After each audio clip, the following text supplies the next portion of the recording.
Kirsty Nankaras, and she's invited me here to welcome you all to a fabulous book launch. Can I first start by acknowledging the traditional custodians of the land we gather on today, particularly my Wadi Indigenous people, and I pay my respects to their elders past, present and emerging, and I extend that respect to any Aboriginal and Torres Strait Islander people who are with us this afternoon. Kirsty and I have been friends for a number of years. We're also colleagues together at ABC Radio for a number of years. But I guess the place that we really bonded was in Nepal. Our shared love of the Himalayas, the incredible trek we did together to Everest Base Camp, and there are a number of women here today who also joined us on that trek. It was truly a life-changing experience because we had the opportunity to work with young guides, female guides and porters, which at the time was, well, still now is a very unusual thing to see those female guides and porters. And it was such a privilege to walk with these women and hear their stories as we did walk along. And Kirsty and I have both been inspired by the work of Som Nang, and many of us in this room have been involved in the charity Friends of Himalayan Children, because Som has just taken us and taken us on this incredible journey and inspired us so much by the work he's doing, changing women's lives, women and girls' lives in Nepal.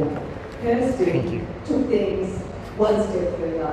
She's dedicated the last 7.5 years of her life to write Som's story. She was so inspired by him and decided on a trip to Nepal to visit Som's village in Batasi that she wanted to write his story. And I don't think she realised what a journey that was going to take her on and quite how long it was going to be. But I just want to say congratulations, you've done it. It's amazing, a 7.5-year journey, what a labour of love, but wow, what an outcome. Can we have a round of applause for Kirsty?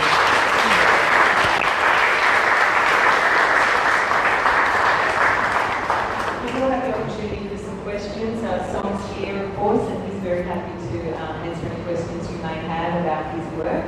And we'll hear from a few people this afternoon. The books are here, if you don't have one. They're already signed, so it'd be wonderful if you would like to grab a copy. But I'm going to hand over to the woman at the moment. Thank you.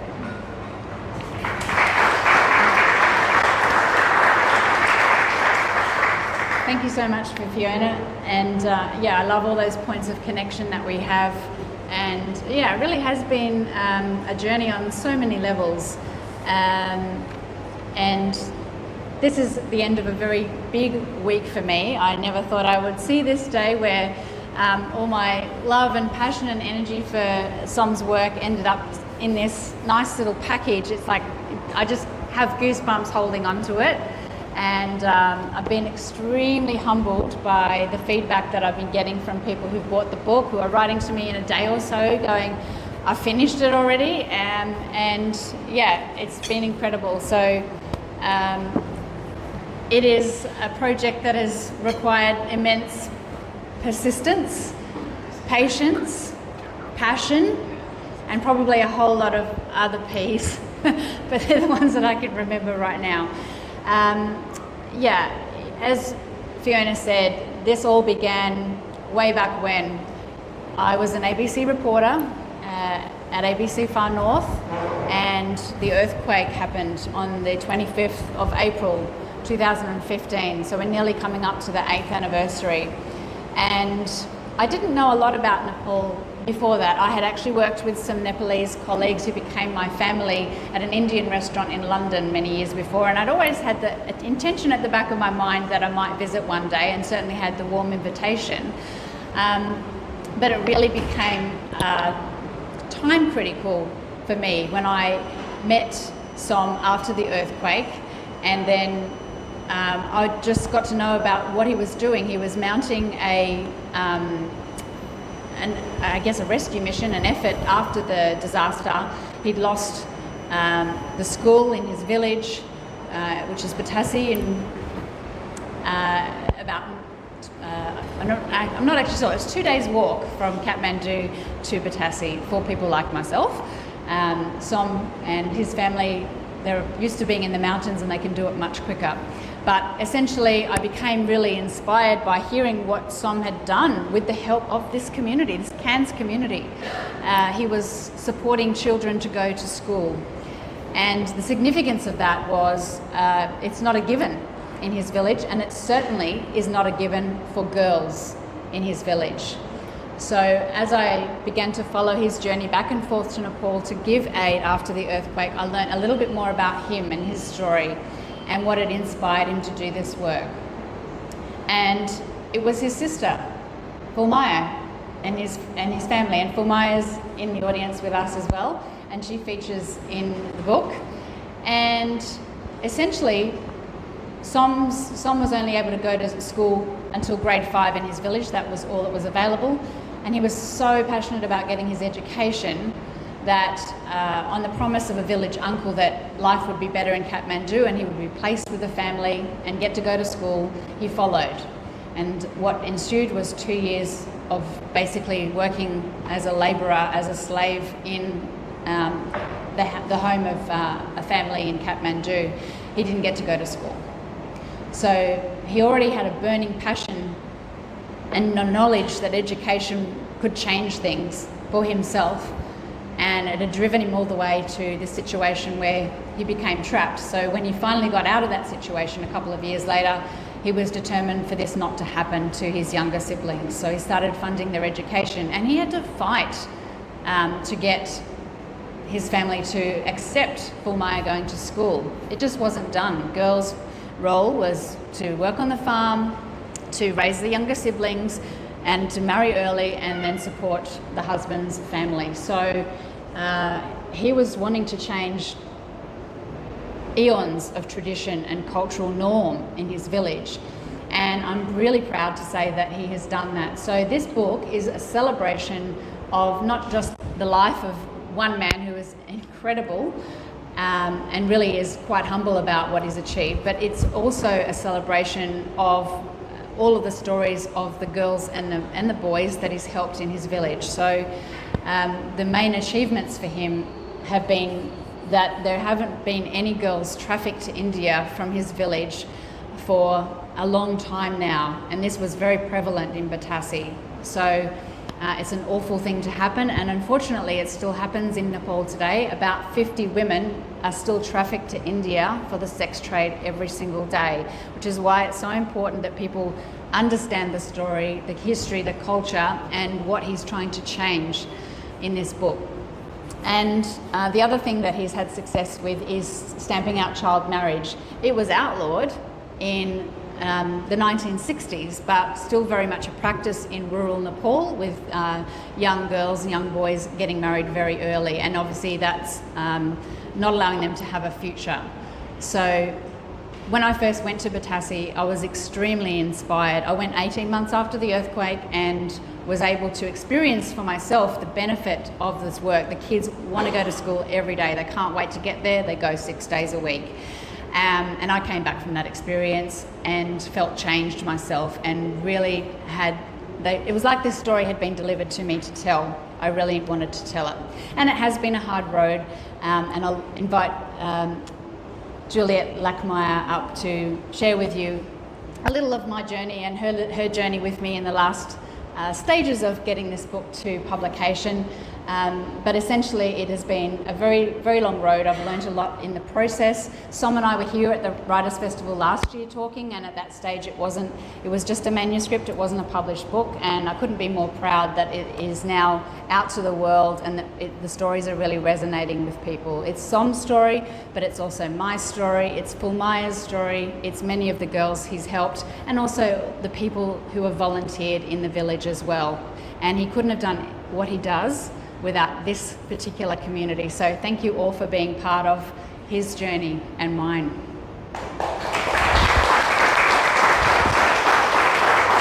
So if I could just invite Dr. Juliet Lackmeyer from the Erudite Pen up. She's been my amazing managing editor for this project and ensuring that Himalayan Dreams, the story of Som Tamang, is as good a book as it could possibly be.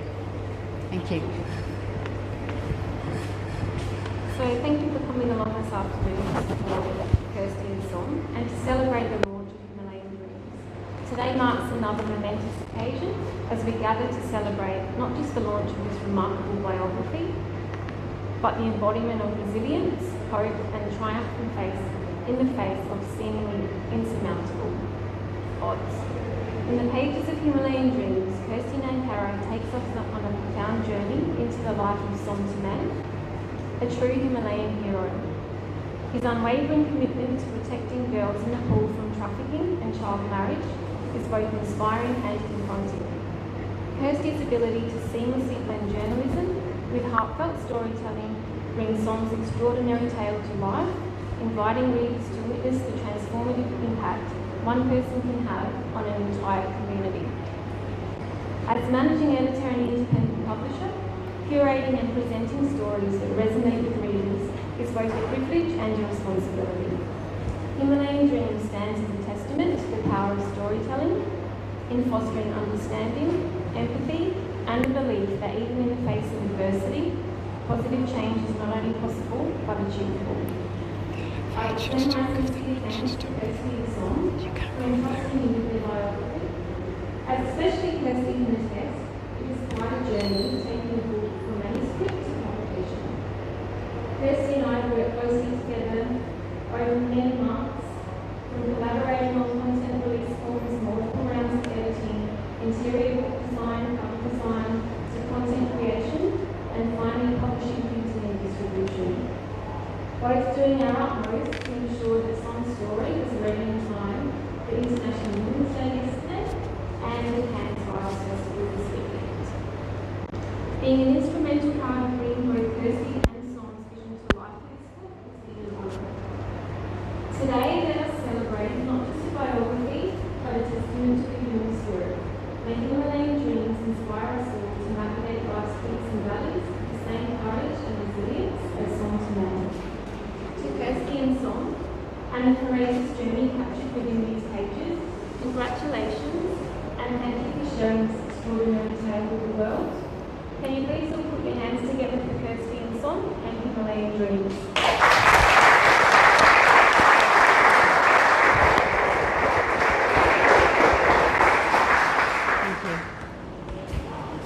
It's all quite surreal.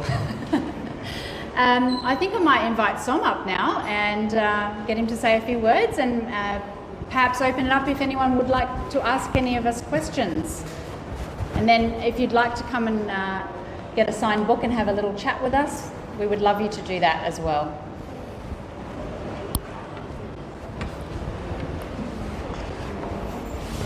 Thank you. Thank you, Kirsty.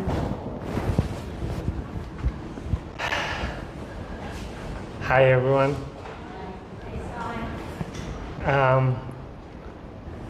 Look, I don't know where to begin, but I really want to say thank you to you all.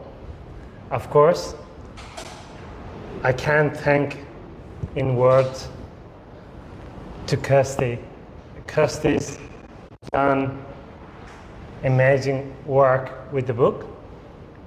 If it wasn't Kirsty, this book would never happen.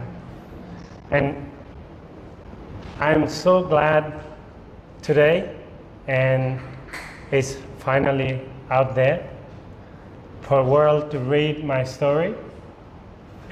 Just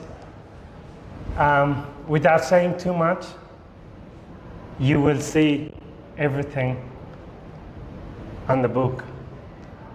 One of the things that I wish I could do better for the book was give more time to Kirsty. But like every day, there's always something in my life. And that really sometimes doesn't allow me to be contribute the time that is needed for the book. But no matter what, Kirsty never gave up. She believed in the story. Same time, I believed in what I do. And that's just really straightforward, simple, just like it will tell in the book, which I haven't actually read. I've read it to him. But everything in the book is the truth. And there's a lot of truth that I would like to be in the book, but we couldn't put them because it's not the truth that it would really be many people happy, but it's a reality of life. But I'm always for people and always, as you can see me, I am who I am. I do my best for everyone, myself and my family. And I am a people person, and I will always be. And the book is one best thing ever happened for me. And sometimes I don't realize, and of course, this is the truth. It's out, and it's time to celebrate. And you all here to celebrate. I really thank you and value your time for being here. And everything I have in the book is it's a difficult story, sad story, but there's not one single story that I have endured and I told that I have regret. So I don't regret any single moment. So every single thing that I have said in the book and other people have said about me is the truth, and I dearly value and I dearly appreciate the moments that I have gone. And if it was not those moments, I would have never been here, and Kirsty would never been inspired to write my book and push that boundary and push me to where I needed to be. And that has happened. So I am really, really proud of Kirsty, and I'm really proud of the book Himalayan Dreams.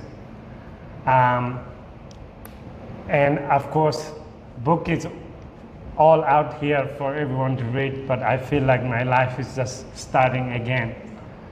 So 40 years now, and book is out, charity is going well. Some reason I feel my story has just begun. And this is all because of the people like Kirsty and many of you, because of the support. And one thing that book explained is what matters is people in our life. As much as Kirsty say, it's Som doing, it's not me. I am only a voice for the people who needed my voice. It's others. So thanks for being there, all of you, and thank you, Kirsty. Thank you. And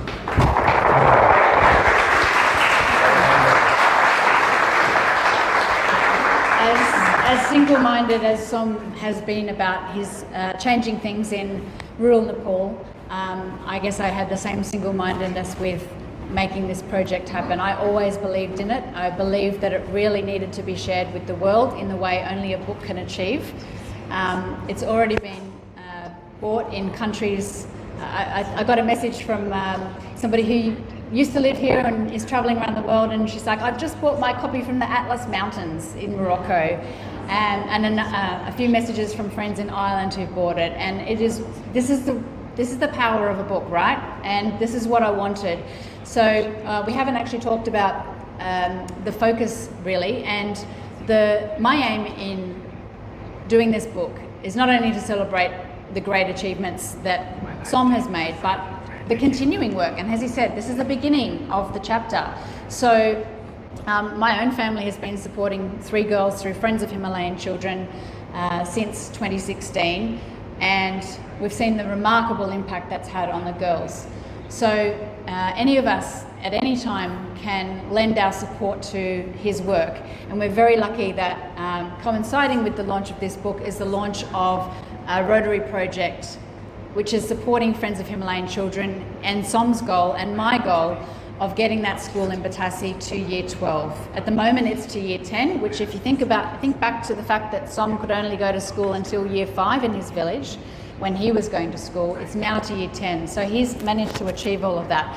We want to take it all the way, because essentially kids at that age will then have to go several hours away to finish their education, and a lot of the time it's too expensive and they drop out. And what a lost opportunity for these young leaders. So by supporting and making a tax deductible donation through this Rorke's Rotary project, you are helping achieve this dream of getting Batassi School to year 12. And I can tell you from my personal experience volunteering twice in the village, what a difference that makes. And if you ever want to be inspired, I hope you are by reading this book, but go there yourself. You can volunteer through Take on Nepal and Friends of Himalayan Children. Som and Susan are here today, and you can go and have a chat to them about the opportunities that are available for you to go and have the same life-changing experience that I had.